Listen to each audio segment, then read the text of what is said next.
have been here doing for the last 2 days, because that's an important first step that is going to generate interest and involve others who will want to come work with you.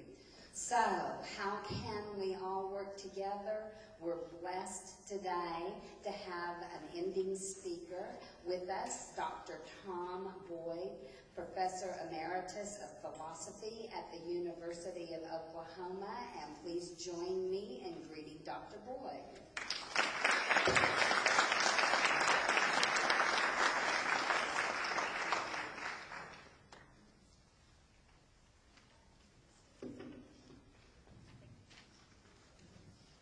I'm older than any speaker here. In fact, I'm older than everybody I know. You know, it's amazing. In fact, I was telling Lance that during the break, not only was I involved in the Little Acts crisis, I was an expert witness at the federal trial on that. And now, that doesn't mean I'm an expert, but they have to run these out. And the ACLU asked me to come and speak on this question at the trial. What constitutes a religious act? I dare you to try to do that. I was on the stand for 2 days. At the end of it, Judge Thompson, it was a judge trial, Judge Thompson got so exasperated by the cross-examination that he told the lawyer, "Sit down. I'll ask the question." He turned to me and he said, "When you send your children to school, do you want other people you don't know from traditions you may not even understand praying for them, over them, and to them?" I said, "No." He said, "Thank you, you're dismissed." We could have done that much more quickly, couldn't we, I think? But one of the things that occurred to me, Americans do not know what to do if you cannot either milk it or move it. We really don't. And so very quickly on, we start saying, well, what can we do? And so you just had a what can we do session. That's good to do. It's a part of Americana. But there is something so much deeper at stake. Let me indicate it here. You're already doing it. Right here. Now, last night, Bruce and I talked about it on the phone, and he said, of course, we're preaching to the choir. That's where you began. And from my experience in the church, choirs are not all that harmonious anyway. Consequently, I would suggest that starting with the choir is exactly where you start. Find where the common ground is. Locate it. In other words, this is itself a gesture in the direction of what we want to do. Secondly, action is important, but a transformation of consciousness is the aim. And until people wake up, in fact, I had a student who interviewed me and said, what do you think the most important role you have as an educator? And she was taking notes. I didn't know what to say. What do you think your most important teaching is as an educator? Finally, I just looked at her and said, pay attention! She thought I meant for her to pay attention right then. I said, no, that's the message. And that's the crucial move. Consciousness is always the critical center of the transformation of action. In 1994, a senator from Oklahoma came to the University of Oklahoma to become the president. At that time, I was chair of the faculty senate at the university, and we had a meeting in his home very early on, and I began by saying, President Boren, I did not encourage you to come here to be president of this university. Number one, you're a politician. Now, I won't go into why I don't think politicians should run educational institutions, but there was some evidence.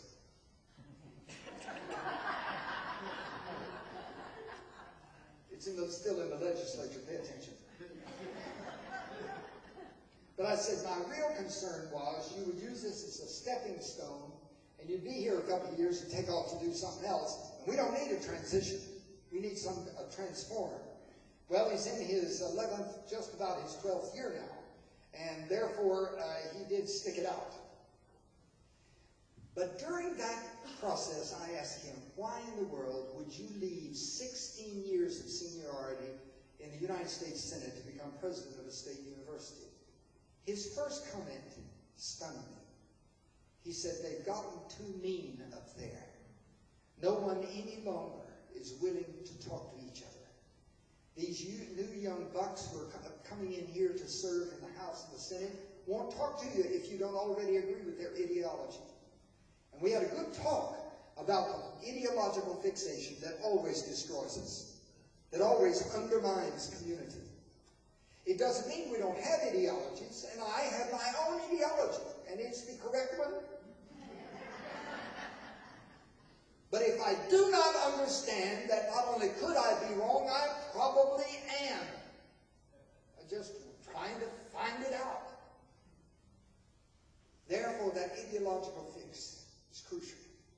In January of this year, the same president called for an event the first week in January at this campus. 17 former senators and governors were to gather together in a bipartisan forum. I was out enjoying my break in New Mexico and got a call to come back because I was supposed to host Gary Hart, who's no college buddy. We sat there that morning with the place hanging with people in the Catholic Music Center. And we heard 17 senators and governors say, enough is enough. The culture wars that divide us are about to tear us apart. Therefore, what we must have is a willingness to talk across difference without denying the difference. What we must have is a recovery of this realization. The problems that we must address are problems for all of us, not just some of us. That was a transformative moment for me, because I have been in the battlefield of the culture wars for the last 10 years.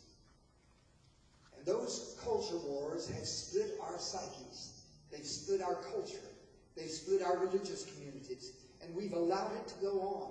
Is there a point and a place where we're going to begin to speak beyond difference and speak to difference without denying it? Can we do that?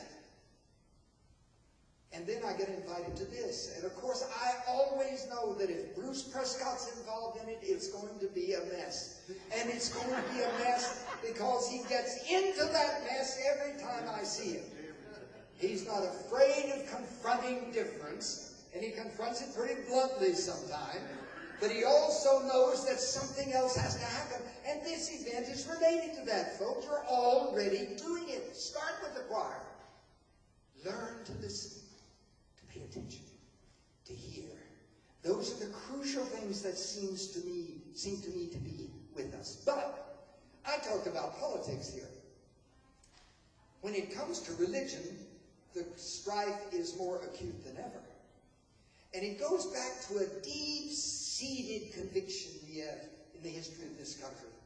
This famous and, on the other hand, notorious claim to the separation of church and state, so-called.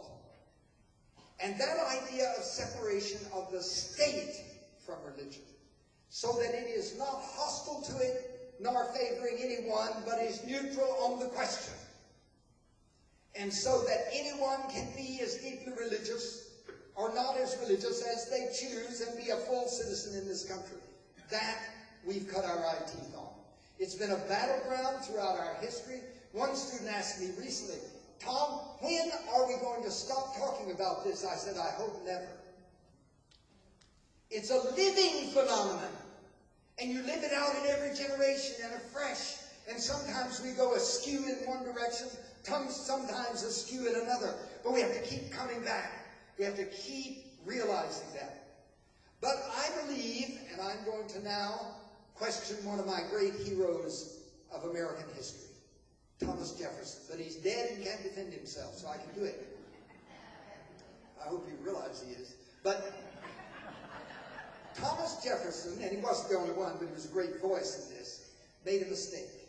And the mistake was to say that religion is totally private and has nothing to do with the public. That word private was a disaster. But it didn't show up right away. It was okay in his day because of the dynamics of his day. But in the late 20th and early beginning of the 21st centuries, it no longer works. The word private doesn't work. For one thing, privacy is our biggest problem. Have you noticed? We don't know what to do with privacy anymore. Does privacy really work? I believe that religious life is profoundly personal. Notice the word. It is profoundly and deeply personal, but it is never private. It is never purely private. Because my deepest lived convictions, I bear with me when I go into the public sphere. I can't leave them at home and compartmentalize them. I'm not like a member of my congregation who's quit coming to church. I asked him why. He said, we had so much trouble getting to church on Sunday mornings, I hung up my religion to get us there and didn't pick it up again. As though it could be hung up on a nail. No. Therefore, we must allow religion to go public because it is public. But there is a great danger, isn't it? Because the danger is we'll misunderstand what it means for my religious faith to be in the public sphere. It shouldn't. If I understand the separation clause, it shouldn't. But we're constantly confusing it. And when you go public, that means we want everybody in the public to have the same personal experience we have had. And if they don't, we're going to shove it down their throats. No, that doesn't work. That's where the culture wars have centered vis-a-vis religion. Consequently, what we've got to do is discover that public is a rich concept. It's a concept that has several wings, but I'm going to mention two of them. I'm referring to a book by Barbara McGraw, introduced to me, by the way, by Bruce Prescott, and we've gotten to know Barbara since then. She wrote a book, Recovering America's Sacred Ground. In the second part of that book, she talks about two ways of being public. She talks about the civic public, and that's where we make laws and political action occurs. But there is also another forum. It's the forum of conscience. It's the forum of conscience that listens to the deep agonies and longings and needs and interests of the human community and creates a moral sensibility. And out of that moral sensibility, a sense of community vitality. And therefore, both of these are publics, but they don't need to be identical. And I don't have to be in charge of making public policy and law to be a part of the public sphere. I can do it as a matter of conscience. And I can do it simply to encourage that we share a deep enough understanding of what it means to be commonly human, that we can live and work together. And therefore, I don't believe that as a religious person, I should be making public policy. I try to vote for people who do that. And I may talk to them and encourage them, but they're doing that. I'm a part of the forum of conscience. And that is the public sphere I belong to, and I appreciate Barbara for giving me that distinction. It helped me. Now, if we're going to overcome this crisis, where should we start? Well, you're starting there. You're already there. You start at the flash point. Where is the flash point of our culture wars? Anyone should know this who's a school teacher. It's education. Why have we made education the scapegoat and the whipping boy and sometimes the whipping girl of these times? Well, it's because of the importance of education, despite teachers' salaries that would witness to the contrary. When you have a program such as No Child's Behind Left, no child left behind. I'm sorry, I misunderstood it. When we have a program like that that goes unfunded, it's a joke. Excuse me, I didn't mean to get relevant, just for a moment. But what I'm trying to suggest is this. Education is the flashpoint, and everybody in this room knows it, and that's why you're here. You're already here because we have made education the problem. And therefore we have people who are not educators, who don't understand education, and I really appreciate that point, even if it was made by a Baptist this morning in the forum. That was great. Everybody thinks they know what education is and they can do it, right? I'd like to put them in a classroom just for a week. Let them check on it. They'd begin to see how utterly demanding and difficult and challenging it is to nurture the next generation, especially in a culture like ours, so that they come to some sanity of adulthood. That is the heart of this matter. And that's why this forum is particularly crucial. It is beginning. I thought that was beautiful, that idea that you brought up, preachers and teachers talking. Oh, that is delicious. Who would have thunk it? It is just an idea whose time has surely come. This idea, see, that starts where the crisis point is. Don't start by running away from the crisis. Go to it. Go to where the critical moment is and begin to address it. And if we begin to address it in the full reach of it, it is a stupendous set of issues, by the way. I won't go into that. It's far too large. I can only tell you this. What I have discovered in working with the Oklahoma Educators Leadership Academy for the last 10 years, and I work with them about 4 to 5 times a year, in working with that academy and with the teachers in this state and with administrators in this state, what I've discovered over and over again, they're doing the most difficult work our culture has for people to do. They're frontline people. They're out there where the fallout of cultural madness occurs. And they are the products of that found in the voice and lives of these children who come to us often broken, misguided, and with great distortion in their lives. And we're supposed to be the rescuers. We're supposed to do it all by ourselves. It's not going to happen that way. It will only happen when the wider community gets its civic and its conscience together and begins to understand that we live in a common world. That's where we've got to start changing here and here.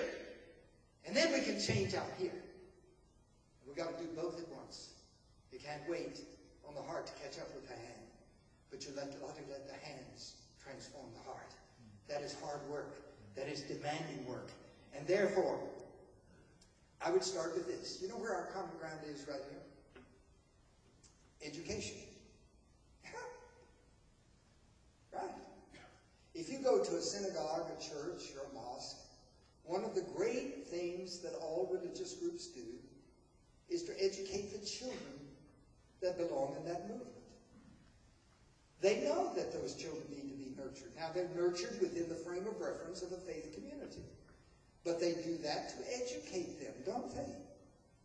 When we send our children away to public school, what are we sending them away to do? To become educated.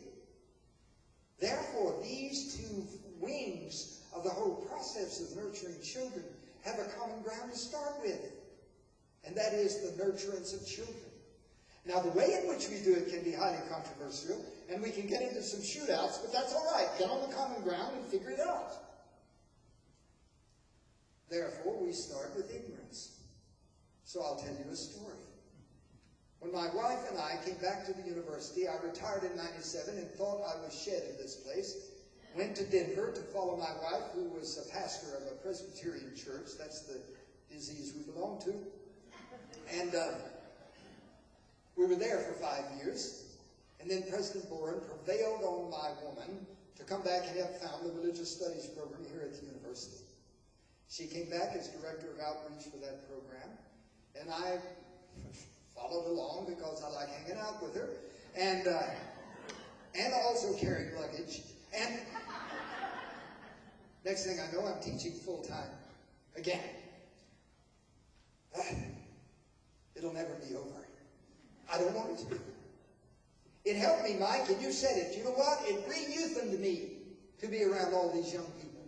I was getting too old and crotchety hanging out with old geeks like myself. Good grief. Bunch of creeps. And you get around young people, and they ain't been took nowhere or showed nothing yet, but they're looking. So we started teaching religious studies, and my wife teaches courses in Christianity. And she has these students that come hang out in her class because they went to Sunday school and this will be a crypt course.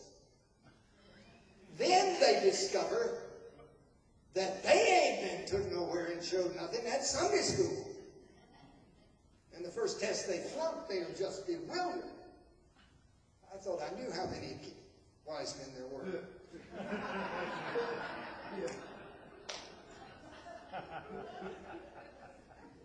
Here's a book on that subject. Some of you know about it, I'm sure. Prothero is the author. Religious Literacy. His discovery is that in our country right now, the thing about which we are most profoundly illiterate, that is ignorant, is religion. We claim to be one of the most religious countries in the world, although it's a grab bag of options. And yet we are profoundly ill-informed or uninformed about it. That's what his book is about. He went around this country, and here's what he discovered. You know who the most illiterate are? People of faith. The most devoutly religious are the most ignorant of their own religion. Not others, their own. Now, how about them apples? Therefore, just coming to understand the phenomenon of religion. That's what I teach at the university. I teach courses in comparative. I teach courses in the way in which we engage the religious question. And when I'm working with students along these lines, what am I doing with them? I'm trying to say religion is an elemental ingredient feature of the human condition. It's not a secondary accretion.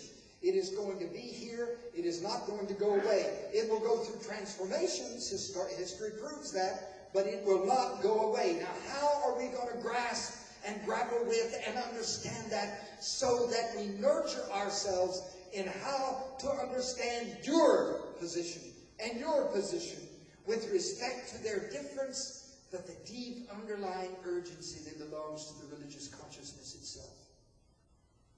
That's heavy, isn't it? But it is that point of ignorance, religious ignorance, where we can start. But you know what I've discovered? Teachers are terrified to touch the subject. We're such a litigious society to start with. And religion is such a flashpoint within the flashpoint of education that we just simply ignore it. It's like one writer put it this way. He said he went to Russia, and it was during the period of the Soviet Union, and he had a map of the city of Moscow, and he wanted to see all these churches that he could view out his window about the environment. The only thing is, on that map, it was a map produced by the Soviet Union, so it didn't put the churches on the map. Just left them out of the map, as though they no longer existed. He said, "Well, I can look out the window, and there they are," right? That's how our children are. They come to school to get a map. In fact, you know what education is? You could use that metaphor. It is a process of mapping. Learn the map that you must read to know where you're going. Learn the map of your own world. Lay it out. And as they learn this map, if the religious aspect doesn't even appear on the map, isn't that odd? Because every child can look out the window and see steeples. They can see a mosque. They can see a temple. They can see all of this going on around them, and they go to school, and it's not on the map. Something is crazy. This is not an attack on separation. It's an attack on ignorance. And therefore, we're all educators in this room. Education is a profound intellectual task, but education is ultimately a spiritual task. Because the meaning of educare is to draw out of a being. It's not just dumping things in they didn't know. It's drawing them into a life, into a maturity, so they can go somewhere. Over Christmas, I read a book by E.O. Wilson, who is not a fan of religion. He grew up a Baptist, but I don't know whether he would say he got over it, escaped, or lost his way. I leave that to a theological community. But E.O. Wilson has written a book, to American clergy called Creation. And he says, I'm not an evangelical Christian, but I write this book to evangelical Christians. We have something in common. Did you know it? It is the environment. We live in the same habitat, and we will either be destroyed by destroying it, or we will learn to live in it with honor and serve it. And this is one of the places that the most traditional evangelical of any religious tradition, using that word out of our Christian heritage, and the most secular voice can come together. That's what he's arguing in that book, and he's a secularist. Let's talk, he's saying, around the environment. Then I get home, and what do I discover? My old alma mater, Bethany Nazarene College, now Southern Nazarene University, they've gone uppity, has published a book just recently, a whole document, on how in the Church of the Nazarene they're going to look at the environment. They're going to study the environment. I said, well, hallelujah. There we are. Now, if we can do it in the environment, can we not do it in the world of education? Wouldn't that be an amazing thing? Can we not learn to sit together and deal with the religious dimension of life in such a way that we do not try to run over people, intrude upon their lives, or indoctrinate them, but nurture them into understanding the depth of the religious consciousness in the world today? It is diverse. It is highly conflictual in some ways, but it is not going to go away, and we want to be there to participate in dealing with it. That's my introduction. Thank you.